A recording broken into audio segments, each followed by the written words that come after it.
Olá, meu nome é Júlia Galvani e essa é mais uma entrevista do quadro UNASP 40 anos.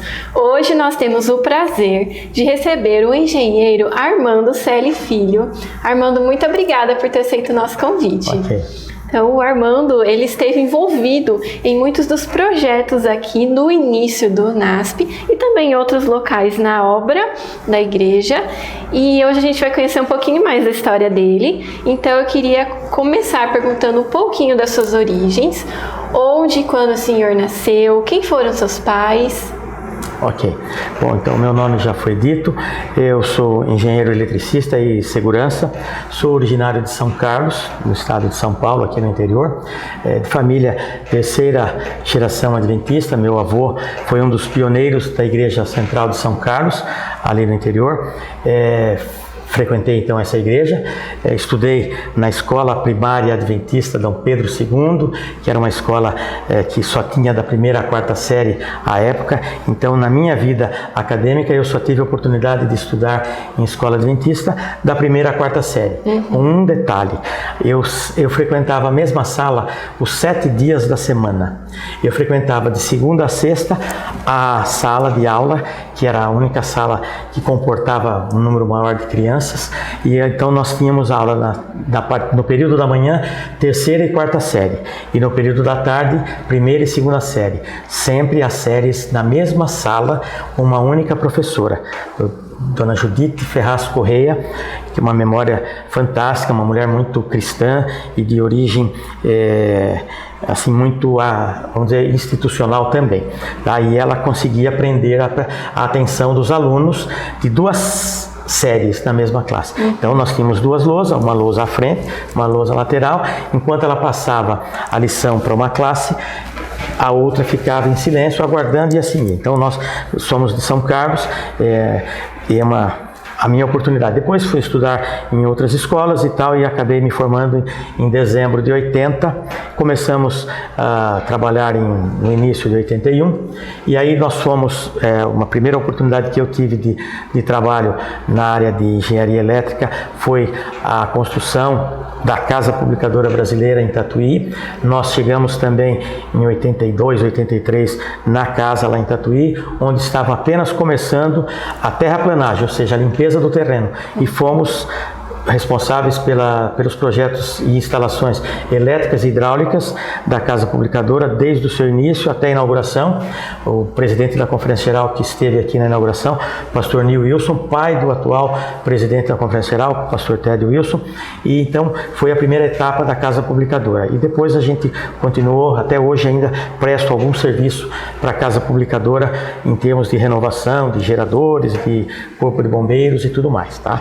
E aí em 84 estávamos finalizando a obra da Casa Publicadora quando surgiu a notícia nos meios de comunicação da igreja da desapropriação do Campus 1 em São Paulo, e que a organização estava buscando uma propriedade no interior para construir isso que nós conhecemos hoje como o Campus 2 do Tricamp do UNASP.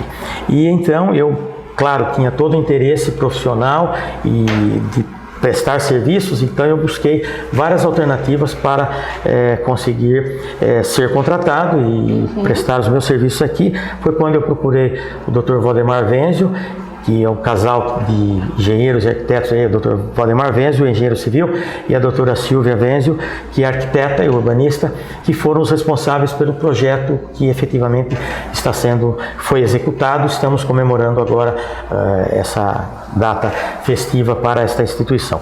E aí então, no encontro com ele, coincidentemente, por questões de agenda, nós não tínhamos nenhum tipo de comunicação à distância com tanta facilidade como hoje.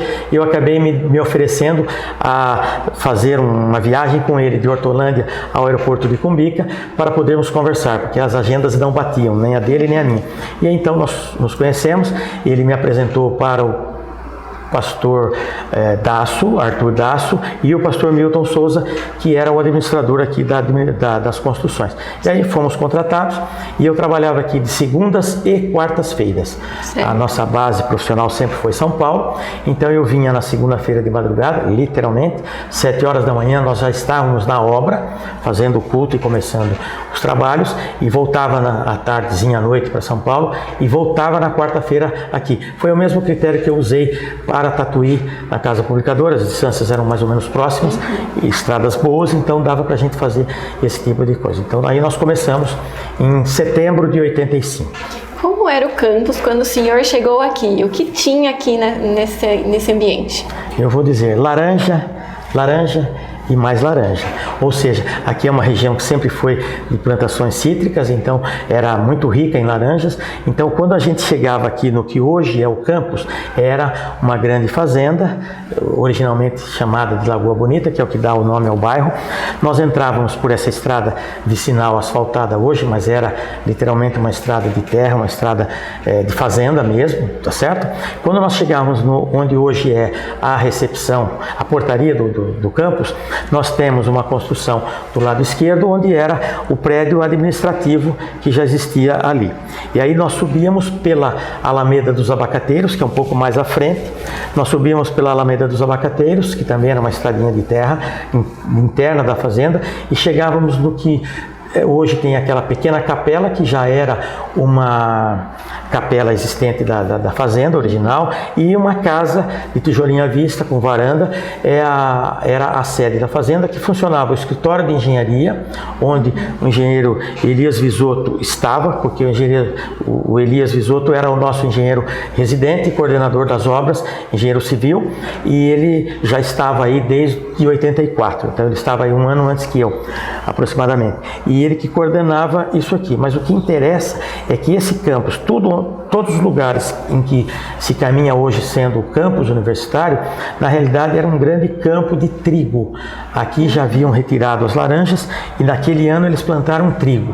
E quando eu cheguei aqui, nós tínhamos apenas o início do gabarito de obra, que são aquelas tábuas, né, aqueles sarrafos que se faz para o gabarito de obra, da obra do refeitório, a sua primeira ala, que o refeitório forma um H, então a primeira ala onde tem a cozinha e área de serviços, e uma das alas que funciona, um auditório ali que funcionou a igreja por muitos anos, estava aberto aquilo ali, o resto tudo era trigo. Então nenhum desses prédios, e somente terra e trigo. Após isto, começou o mesmo gabarito para o prédio do refeitório, o gabarito da escola de primeiro grau, que é até lá embaixo, lá hoje. Então o senhor esteve envolvido nas primeiras instalações elétricas e também hidráulicas aqui do colégio. Conte-nos um pouquinho dos desafios que vocês enfrentaram nesse aspecto. Olha, nós tínhamos apenas um ponto de energia elétrica, que é o meu forte, não é? Elétrica, só tínhamos um ponto de energia elétrica que chegava de uma rede em postes de madeira e que chegava ali naquele prédio da administração, que eu falei agora, próximo da pequena capela. Existia ali uma cabine de alvenaria, onde tinha um único transformador, que a gente acabou demolindo, e de lá foram os nossos pontos de partida, os primeiros pontos de partida. Nós fizemos um semi-anel de energia elétrica, porque a urbanização, uma coisa que há que se elogiar muito em termos de planejamento desse campus. Esse plano diretor que vocês conhecem hoje, fisicamente ele já existia no papel, a posição e o formato dos prédios todos já existiam, pelo menos até o prédio do terceiro grau, tá? E as primeiras alas dos residenciais. Então nós participamos, tudo isso já existia, tá? Tudo que tem dentro do anel do campus universitário, todos esses prédios já existiam nesses formatos e com a previsão das expansões, principalmente que aconteceram dos residenciais, tá? Então nós chegamos, participamos disso aí. Então, por exemplo, sobre a infraestrutura de instalações elétricas, nós partimos daquele ponto que tínhamos energia elétrica ali na sede, levamos uma rede. A primeira rede foi dali até onde hoje funciona a nossa leiteria, tá? Nós descemos ali e instalamos 2 transformadores, um no meio do caminho, que é onde funciona o estábulo dos bezerros, e embaixo, no extremo, que funciona até hoje, tá? É o transformador que alimenta a leiteria. Logo após isto, veio a necessidade de um outro estábulo, que é descendo em relação ao pomar também de frutas, que já houve ali e acho que foi desativado. Nós levamos um transformador para lá, que era o estábulo das novilhas, e porque tivemos a necessidade também de cavar alguns poços artesianos. Armando, conte-nos um pouquinho sobre a escavação de poços artesianos aqui no NASP. É verdade que diziam que aqui não tinha água? E como foi essa história de bênção? Eu preciso contar alguma coisa, algum testemunho para a honra e glória de Deus. Deus, quando Ele faz um milagre, Ele não faz pela metade. A gente já ouviu isso de vários teólogos, e eu vivenciei isso pelo menos nas 3 ou 4 grandes obras da organização que eu tenho participado. A Casa Publicadora foi uma delas, a daqui, a da Novo Tempo em Jacareí, outra grande, e o próprio Campus 1 também em São Paulo, a quem eu presto serviços ainda até hoje. Tá? Por exemplo, aqui existe uma região que tem muita água superficial, mas não muitos rios, águas caudalosas, né? Então, existia uma grande preocupação sobre isso, porque nós não tínhamos um rio que cortava a propriedade, alguma coisa assim. Apesar das 2 grandes lagoas bonitas, mas elas não seriam suficientes para nos atender com a demanda de água. Então, nós tínhamos muita preocupação. Foram feitas várias pesquisas sobre águas profundas, águas subterrâneas profundas, e encontramos os técnicos nós buscamos técnicos. Aliás, isso aí foi um trabalho que eu fiz também de pesquisa junto ao pessoal da USP de São Carlos, que é a minha origem, não é? Pessoas especializadas nesta área para conhecer onde poderíamos buscar água. E a média de profundidade dos nossos poços aqui passa de 300 metros. Nós até brincávamos que a nossa água era japonesa, porque ela vinha do outro lado do globo. Então, veja bem, e aí o primeiro ou o segundo poço, se não me engano, que é esse que está lá junto do estábulo, que chamávamos estábulo das novilhas, eu fiz um projeto pelas pesquisas, pelos dados preliminares.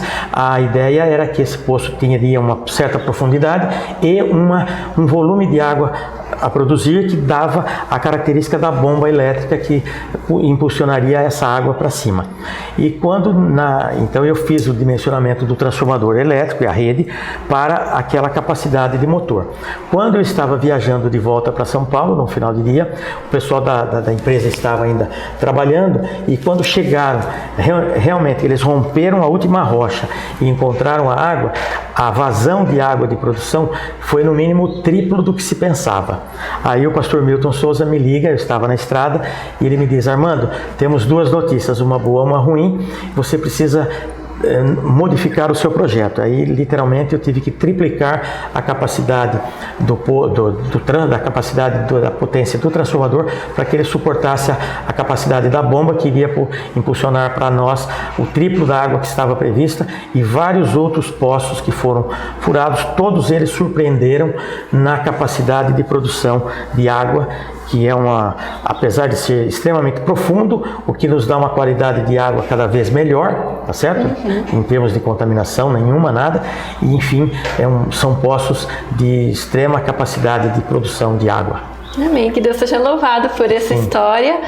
O senhor saberia nos contar um pouquinho da história dos prédios que foram construídos no período que o senhor trabalhou aqui? Por exemplo, a igreja, como foi a construção do templo, quem foi o arquiteto envolvido? Os primeiros prédios foram assim, mais ou menos na sequência. O Elias Visoto vai falar com mais propriedade que eu, porque ele já estava aqui um ano antes e era o coordenador, engenheiro civil, coordenador residente da obra. Mas basicamente a sequência foi essa: o refeitório, todo o seu complexo, simultâneo ao refeitório foi a escola de 1º grau, depois a leiteria, simultâneo o graneleiro. Nós temos ali uma avenida chamada Avenida das Indústrias, que o projeto urbanístico ainda prevê vários outros galpões que podem vir ali naquela região, logo próximo do acesso da portaria. E depois, então, desses primeiros prédios, aí começou o residencial feminino e masculino simultaneamente. E, então, refeitório, estábulo, depois estábulo das novilhas, graneleiro, escola de primeiro grau, depois as duas alas, tanto o residencial masculino quanto feminino, e depois disto veio o prédio onde nós estamos hoje aqui, que é o Centro de Comunicações aqui. Isso. Nós chamávamos esse prédio de biblioteca, o prédio da Biblioteca Central, que também o é, tá certo? E depois, então, o prédio do terceiro grau, que nós chamávamos de prédio universitário. A minha participação aqui foi até meados de 95 a 96, de 85 a 95, 96, direto. Então eu cuidei de todas as redes elétricas até essa época e dos projetos elétricos e hidráulicos de todos esses prédios até o terceiro grau. Depois disso, então, aí eu voltei para São Paulo e aí a continuidade da obra foi. E com relação ao prédio da igreja que você me pergunta, é o seguinte: a igreja sempre funcionou numa das alas do refeitório, até final dos anos 90. E eu creio que o projeto desta igreja foi desenvolvido no final dos anos 90 e início dos anos 2000, que quando então começou a construção da igreja. Esse projeto foi feito pelo engenheiro civil João Valfredo Tomé. Ele é um engenheiro batista que tem uma história muito estreita com a Igreja Adventista, porque ele participa de projetos, eu vou citar alguns deles que eu me lembro de cabeça. Eu acho que o primeiro projeto que ele fez para a organização foi na década de 70, o prédio da FAI, Faculdade Adventista de Enfermagem, no Campus 1. Em seguida ele fez o prédio da igreja, o templo lá do Campus 1. Depois disso ele fez também na década de 70 o prédio da igreja de Moema, que é a igreja que eu frequentei até o ano passado, antes de vir para cá. Depois da igreja de Moema, o paralelo, ele que participou da construção do prédio da Divisão Sul-Americana em Brasília, ele que trouxe, vamos dizer assim, ele que fez a transição de Montevidéu para Brasília, do prédio da Divisão Sul-Americana, e todas as residências originais dos pastores, dos obreiros de Brasília. Depois ele teve um acidente de estrada e ele acabou passando a continuidade das obras para outro engenheiro. Mas aí então, na época ele veio e projetou esse prédio da igreja aqui no final dos anos 90 para início dos anos 2000. Certo. E quais outros projetos o senhor esteve e está envolvido também na obra? E aproveitando outra pergunta, como que surgiu esse desejo de trabalhar para a obra? Isso é gratificante para o senhor? Você já tinha essa ideia? Sim, existe aí. Como eu disse, eu sou de terceira geração adventista, então eu tenho vários pastores, tios e também primos que são pastores, e eu sempre tinha esse desejo, né? Sempre vivi muito ligado à igreja, então eu sempre tinha o desejo, mas eu percebia que eu não tinha vocação para ser um pastor. Na minha época, para ser obreiro, ou era pastor ou comportor. E como eu fui para a área de exatas, a minha área é matemática, não tem jeito, e física, então eu fui para a área de engenharia, e como engenheiro eletricista ainda, na minha época, eu acho que da minha geração, nós éramos talvez uns 2, e eu só conheci mais um engenheiro eletricista da minha geração. Conheci um outro anterior, que eu creio que tenha sido uma das minhas inspirações, Dr. Morenci Arouca, que é muito conhecido na organização, foi reitor da USP de São Carlos por vários mandatos, e ele era engenheiro eletricista. O professor Haroldo Azevedo também, da família Azevedo, foi meu professor primário, aliás, meu professor de juvenis na igreja, e foi meu professor de circuitos elétricos e máquinas elétricas na faculdade, por uma dessas coincidências da vida. Mas enfim, eu era um dos poucos engenheiros eletricistas adventistas. E aí, quando eu tive a oportunidade, o primeiro caso foi a Casa Publicadora em Tatuí, o engenheiro Flávio Genski, que me conhecia, era o projetista e coordenador das obras da Casa Publicadora em Tatuí. Ele me convidou e eu acabei trabalhando na Casa Publicadora de 83 a 84. Foram feitos num ritmo bastante rápido. Depois da Casa Publicadora eu vim para cá, aí simultâneo eu prestava algum serviço no Campus 1, também na área de postos artesianos e redes elétricas, depois a Superbom, alguns trabalhos também, e Mais recentemente, o próprio diretor que era daqui, pastor Milton Souza, na época que foi trazer a Novo Tempo, que é o antigo CISAC, de Friburgo para Jacareí, ele me chamou e nós fomos a Friburgo para conhecer a Novo Tempo, da CISAC na época, para trazê-la para Jacareí. Isso também foi uma bênção, um milagre, que eu entendo de Deus, de ter trazido a Novo Tempo ali para Jacareí, a 40 minutos do maior aeroporto do continente, o que facilita demais os meios de comunicação. E de fato ali também nós tivemos alguns milagres. Ali era uma região em que algumas pessoas tinham um preconceito de que ali era uma região que caía muito raio, muita descarga atmosférica. Isso fez com que nós eu fiz um estudo bastante aprofundado sobre isso e desmistificamos esse fato de que ali era uma região que caía muito raio, que não seria propício para um sistema de comunicação. Mas isso foi um mito que nós superamos tecnicamente e hoje estamos lá. Estou desenvolvendo um projeto atualmente lá de Corpo de Bombeiros e também de documentações imobiliárias para a Novo Tempo, e tem sido uma bênção a gente trabalhar. Por isso que eu digo que os milagres que Deus faz, a história da Novo Tempo é outra que tem inúmeros milagres, a Casa Publicadora então, milagres assim incríveis que Deus operou e que devem ser registrados e guardados para a honra e glória de Deus também. Amém. Queria fazer uma última pergunta para o senhor com relação ao UNASP. O que o UNASP representou ou representa na sua vida, seja pessoal ou profissional? Poxa, parece que você sabe o que eu precisava falar antes de terminar. Conforme eu disse, um dos prédios que nós construímos aqui, dos primórdios, na década tipo 86, 87, foi o prédio do primeiro grau. E por uma dessas providências divinas, uma professora vinha de São Paulo, ela estava no Campus 1, ela dava aula no Campus 1 e fazia faculdade lá, dava aula para o primário e fazia pedagogia na FAED, lá em São Paulo. E de repente essa moça, aliás, eu já estava nessa época, eu já estava com 29 anos, e imaginem o que eu era abordado pelos pastores, amigos: Armando, você precisa casar, você está já numa idade madura e tal, e eu sempre justificando. E aí, de repente, eu não tinha encontrado ainda aquela que poderia ser a minha companheira para toda a vida e a eternidade.